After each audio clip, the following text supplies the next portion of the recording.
Hai, selamat datang kepada pelajar tingkatan 2 bagi subjek RBT bersama Cikgu Husna.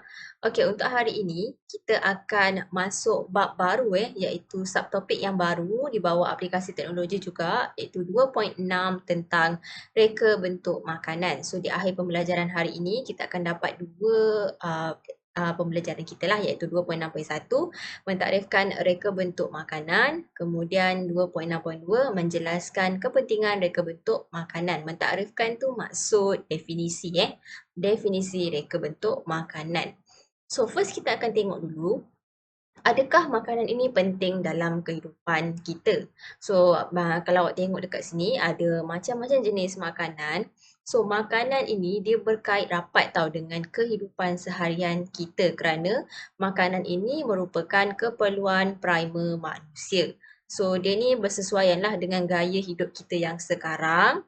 Yang mana sekarang ni musim-musim PKP, mostly kita ambil take out order kan. So, kena ada daripada segi pembungkusan itu juga adalah salah satu elemen dalam reka bentuk makanan. So dekat sini awak nampak sandwich, ada nasi lemak, ada taco, ni adalah roti canai, ada mi dan juga ABC. So ini ada berkait rapat dengan packaging makanan kita untuk elakkan daripada cepat basi, cepat rosak dan sebagainya lah. Okay?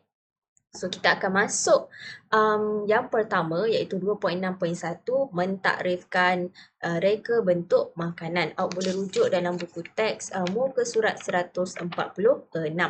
Okay, so first kita akan tengok maksud reka bentuk ni dulu.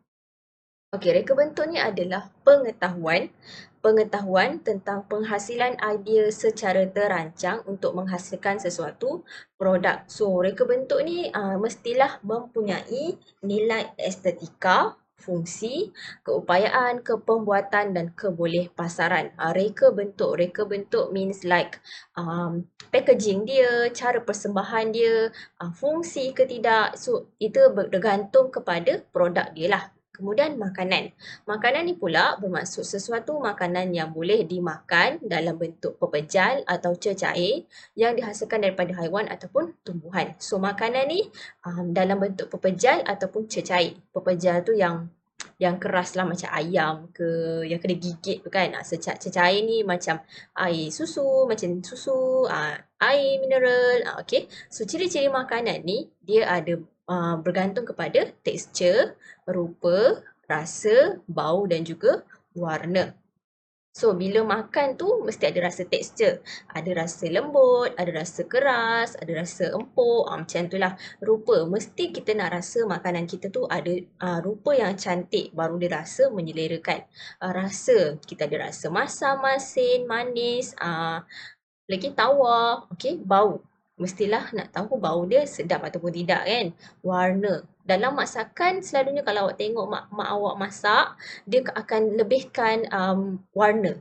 Bagi nampak menarik dekat situ kemudian kita masuk kepada maksud reka bentuk makanan. Inilah yang kita nak capai hari ini.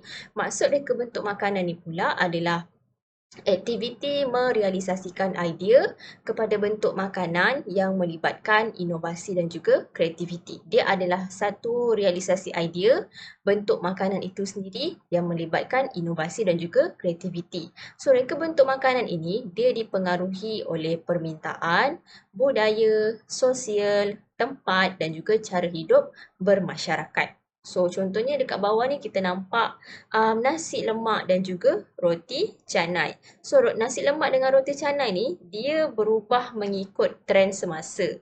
Macam mana dia berubah? Dia berubah mengikut dipengaruhi oleh permintaan.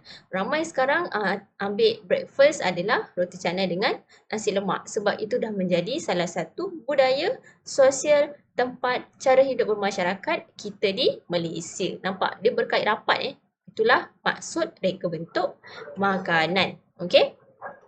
So kita akan tengok reka bentuk makanan dekat sini. Awak nampak ada gambar, ada 4 gambar kat sini.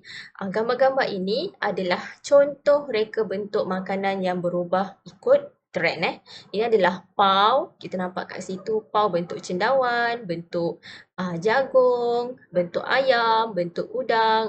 Okey. Pau cendawan ni sedap. Cikgu pernah rasa. Warna dia memang bentuk macam cendawan. So nampak dia berubah ikut trend Dulu pau tu warna putih biasa je kan. So sekarang ada macam-macam bentuk, macam-macam warna nak tarik perhatian orang.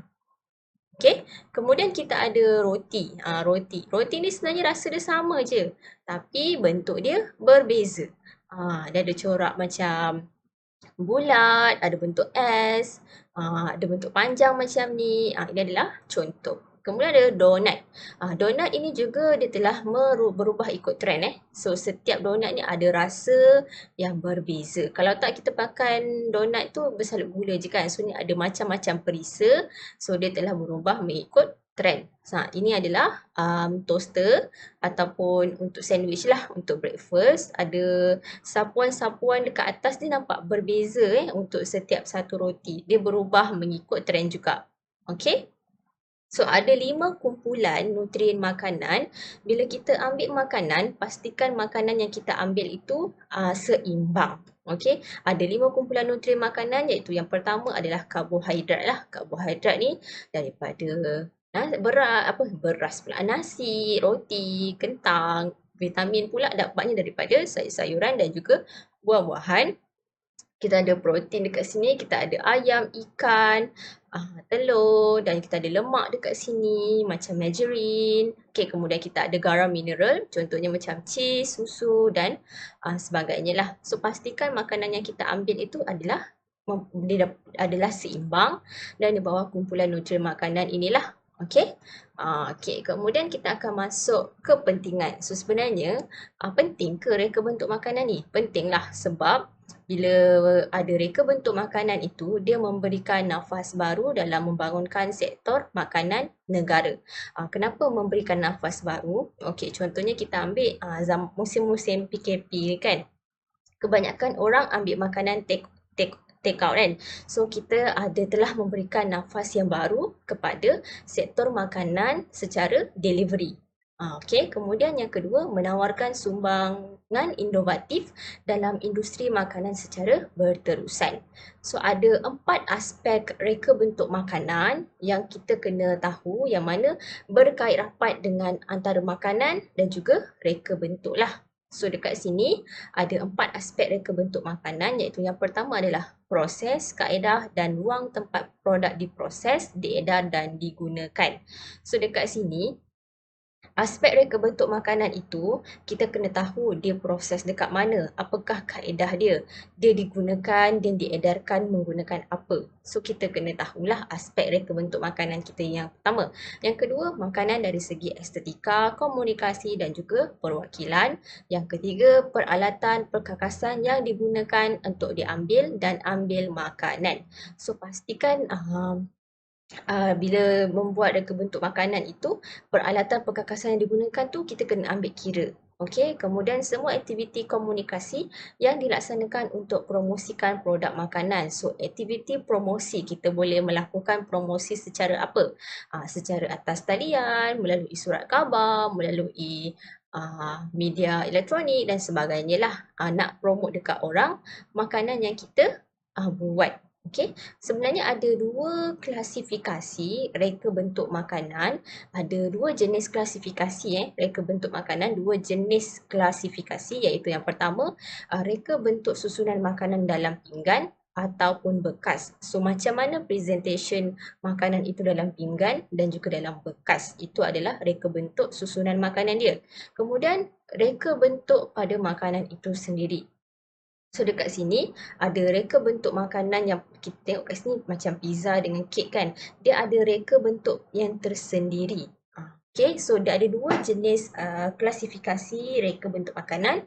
Reka bentuk makanan susunan dalam pinggan ataupun bekas, dan juga reka bentuk pada makanan itu sendiri. Okay. So next kita akan pergi 2.6.2, iaitu menjelaskan kepentingan reka bentuk makanan. kepentingan.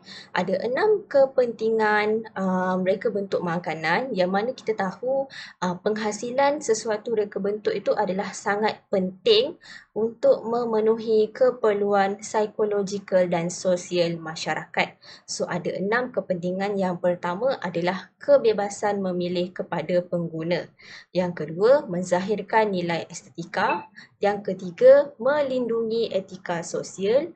Yang keempat adalah memberikan faedah kepada pengusaha. Yang kelima, kepelbagaian etika budaya. Dengan yang keenam adalah pembangunan sains dan teknologi moden. Kita akan tengok satu persatu, iaitu yang pertama adalah kebebasan memilih kepada pengguna.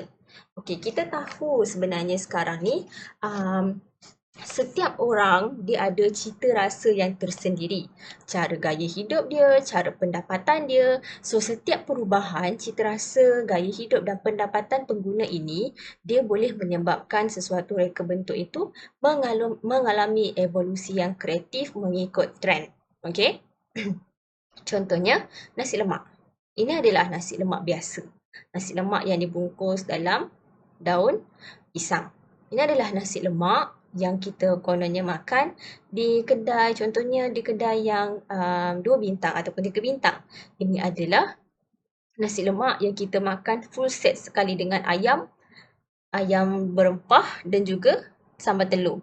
So nampak dia telah mengalami evolusi berdasarkan cita rasa pengguna serta gaya hidup dan juga pendapatan. Ada orang dia suka yang simple. Ini simple dan murah. Ada orang dia suka yang macam advance sikit, nak cantik, bergantung kepada gaya hidup dia. Ada orang dia nak semua benda dalam satu masa. Ini adalah contoh dari segi pendapatan. So setiap orang dia memiliki cita rasa yang tersendiri. So that's mean apa yang kita makan dia ada evolusi tanpa kita sedar. Okey, evolusi ni macam tambah baik tanpa kita sedar lah, ikut trend semasa. Okey. Yang kedua, menzahirkan nilai estetika. Menzahirkan nilai estetika ini yang mana dia dapat memberikan nilai tambah kepada sesuatu produk. Bila sesuatu reka bentuk itu, dia mampu memberikan nilai tambah kepada sesuatu produk dan dia berpotensi tinggi untuk dipasarkan. Sebagai contoh, jackfruit ataupun nangka ni. So jackfruit ni macam cikgu pernah rasa dulu, selain daripada biasa punya jackfruit, kita boleh makan jackfruit yang telah digoreng ataupun nangka yang telah digoreng, dan juga ada juga jackfruit yang telah dibuat sebagai kerepek sangat sedap. So dekat sini daripada buah-buahan dia berpotensi untuk dipasarkan, sebab tu dia sekarang ni dekat pasaran ada orang berjual nangka kerepek nangka macam tu. So dekat situ dapatlah berpotensi tinggi untuk dipasarkan. Okey. Kemudian yang ketiga, melindungi etika sosial. So kat sini melindungi etika sosial yang mana nilai inovatif dan kreatif diterapkan untuk menghasilkan reka bentuk makanan yang menarik lah. So dalam etika sosial ini juga kita dititik beratkan untuk tidak menyentuh sensitiviti kaum dan juga agama. So makanan ini pastikan dia melindungi etika sosial. Bila kita buat sesuatu makanan itu, dia tidak menyentuh isu-isu yang sensitif. Contohnya macam inilah, ini adalah kuih kek bulan kuih kek bulan daripada kaum masyarakat Cina. So yang mana dia telah menjadikan satu inovatif dan kreativiti yang menariklah bagi cikgu. Daripada bentuk dan design yang sama, dia telah jadikan aiskrim kek bulan. Macam ini di bawah Baskin Robbins lah. Aiskrim kek bulan rasa aiskrim tapi bentuk dia sama macam kek bulan. Ini adalah special edition waktu Chinese New Year lah, Lunar New Year tu. So dia sangat menarik lah bagi cikgu Okay, dia ada ada nilai-nilai kreatif dan menarik dekat makanan. Okay. Selain cantik Kemudian yang keempat iaitu memberikan faedah kepada pengguna. Memberikan faedah kepada pengguna ini macam mana? Okey, setiap inovasi reka bentuk makanan itu, dia telah membuka peluang perniagaan kepada pengusaha, yang mana keperluan dan kehendak pengguna itu sentiasa berubah, yang mana dia dapat mewujudkan peluang perniagaan yang baru secara tidak langsung. So kita nampak dekat sini, ini semua benda yang sama, produk yang sama, reka bentuk yang sama, pengeluar dia lain. Reka bentuk lain produk dia sama, reka bentuk dia lain, pengeluar dia lain. Kenapa? Ini daripada KFC, burger KFC. Ini adalah burger Ramly. Ini adalah burger daripada Burger King. Ini adalah burger daripada McDonald. Kita tahu produk dia yang sama tu adalah produk dia burger. Tapi design bentuk dia adalah berbeza. So dia telah berjaya membuka peluang perniagaan kepada pengusaha-pengusaha yang lain. Sebab tu pentingnya reka bentuk makanan. Okay. Yang kelima, pembangunan sains dan teknologi moden. So, setiap perkembangan dengan trend semasa ini, dia memberikan impak dalam pembangunan sains dan teknologi. So, kita tak dapat tahu sekarang banyak mesin, banyak alat yang telah dicipta untuk menghasilkan reka bentuk makanan yang mudah lah. Contohnya mi tarik Mi tarik dulu ditarik oleh orang lah. Yang adalah satu kaedah yang lama, memakan masa Dulu. Kemudian kita ada kaedah pertengahan yang mana kita masukkan kita punya adunan tu dan kita pusing-pusingkan dia. So dia jadi mi. So sekarang teknologi yang baru, kita letak je dalam tu dan dia keluar sendiri bentuk mi. So banyak sangat sekarang ni alatan dan mesin yang dicipta untuk memudahkan reka bentuk makanan. So sekarang ni kita ada Thermomix, kita ada air fryer, kita ada apa lagi? Bread maker. So semua alatan dengan mesin itu dicipta untuk menghasilkan sesuatu reka bentuk makanan yang memudahkan manusia lah, yang memberi kesan kepada kehidupan manusia itu sendiri. Okay. Yang keenam adalah kepelbagaian etika budaya. So setiap kaum dia akan mempromosikan budaya masing-masing melalui reka bentuk makanan tradisional, terutamanya makan tradisional lah. So kita ni dekat Malaysia ni kita ada budaya, kita ada pelbagai budaya yang mana dia dah jadikan sebagai satu sumber idea yang menarik lah untuk promote makanan. Okey, promote makanan tradisional melalui budaya. So dekat sini kita ada kuih koci. Kuih koci ni adalah kuih daripada masyarakat Melayu. Kemudian kita ada kuih angku daripada masyarakat Cina dan kita ada kuih badai daripada masyarakat India.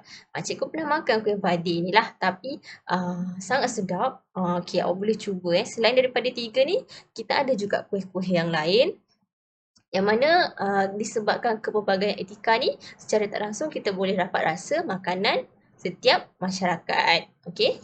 So sebagai rumusan hari ni kita akan cuba uji minda kita dengan dua soalan.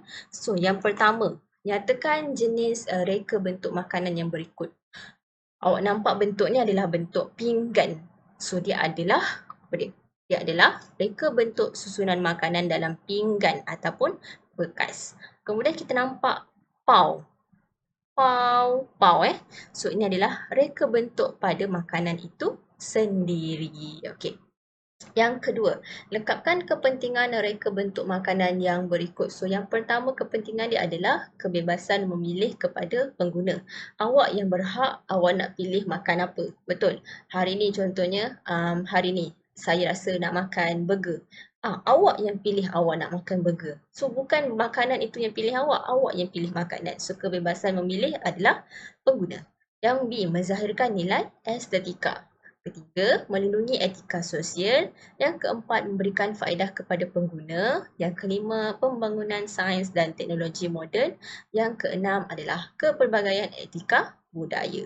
So sebagai rumusan hari ini, kita dah tahu maksud reka bentuk makanan iaitu aktiviti merealisasikan idea kepada bentuk makanan yang melibatkan inovasi dan juga kreativiti, serta kepentingan reka bentuk makanan ada 6. Okay, kita jumpa lagi pada video akan datang. Bye.